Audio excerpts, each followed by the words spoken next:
Hey, the Cox, thanks for joining us around the home. I got Maddie here with me, and we're going to make some homemade ice cream. Um, every time I go to the store, it keeps getting more expensive, and anytime I try to get, a value, something that's not the most expensive brand, I swear they keep getting worse and worse in taste. So we're going to start making homemade ice cream. She's been doing a lot of different recipes lately, and they're great. So we've got a Cuisinart machine here, which we're going to showcase, which makes it a lot easier than what you guys are probably thinking in your head with needing to get like the big bags of ice and the rock salt and all that stuff. You don't need that. So Maddie, kind of take it away. Okay.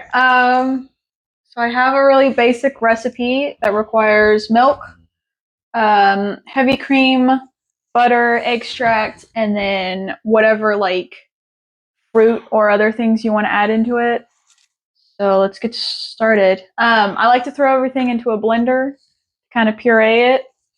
Today we're gonna be making chocolate chip, cookie dough ice Yeah, cream. yeah. Okay. So that's gonna be our fruit. So the first thing is 2 cups of whole milk.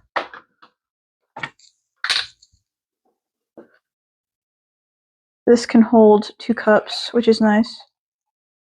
And then 2 cups of heavy cream, half a cup, and then one more. There we go. So this makes a whole cup. Here, 2 teaspoons of vanilla extract.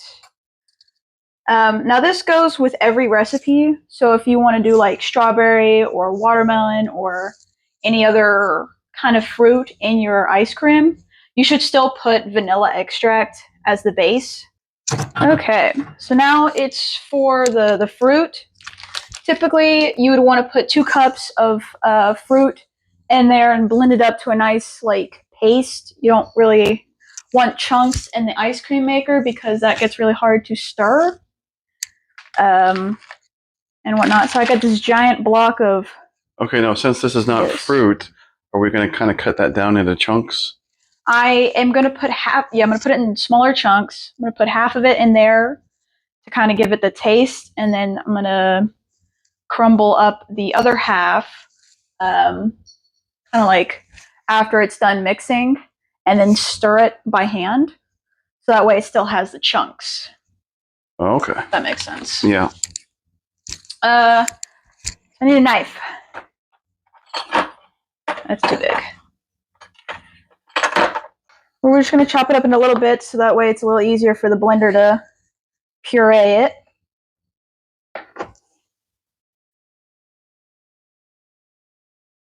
And then we'll put it to puree.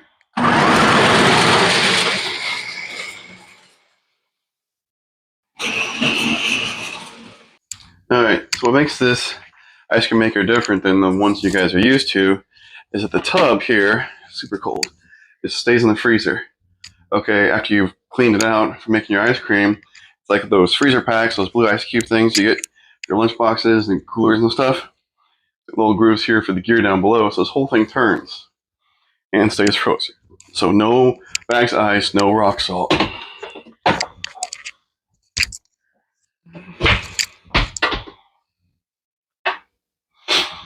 And then the only other two things is you got the cover, then you got the little stirring thing, which kind of goes in what you almost think is upside down.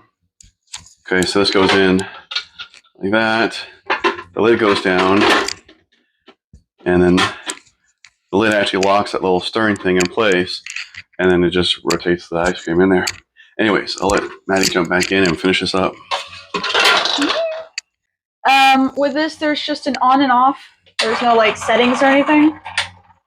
So Now you use it a couple times. Does it automatically shut off when it gets thick enough? I think that's what it's supposed to do. I think so, but honestly, the recipe I have been using fills it up. So as it starts to freeze, it expands and like goes over the lid. So I have to stop it before it gets to that point. I see. I think it holds about 2 quarts total. Yeah, it's supposed to hold however big this is, but I overflow this and then have extra. So Okay. yep. So go ahead and have your stirring thing in there. and then the lid on top, and you can just kind of pour it in. And I'll even have it going while I'm pouring it. And then honestly, if it does stop, that's great, but I normally look for whenever it gets thick enough to where you can just scoop it out with your finger. Okay, and like you said, you try to leave about an inch or a little more than an inch at the top. Mm-hmm. Okay. Now we just wait. So while we're waiting, I'll go ahead and chop these into more bits.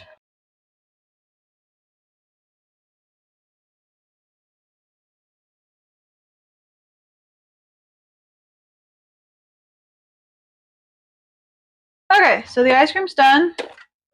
It is risen a lot. You can always tell it's good is whenever it sticks. Looking good. Alright, so we're gonna want a spatula. I prefer a rubber one. You can always do wooden, doesn't matter. Just kind of clear this out.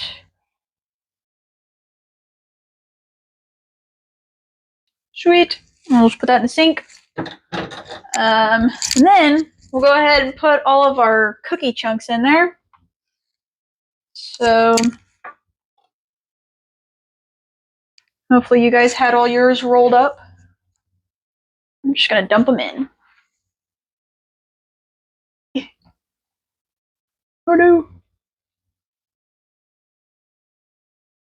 There we are.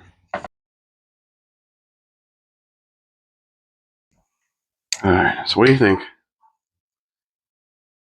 Got a lot of chocolate chips in it. Oh, that's very good. Mm-hmm.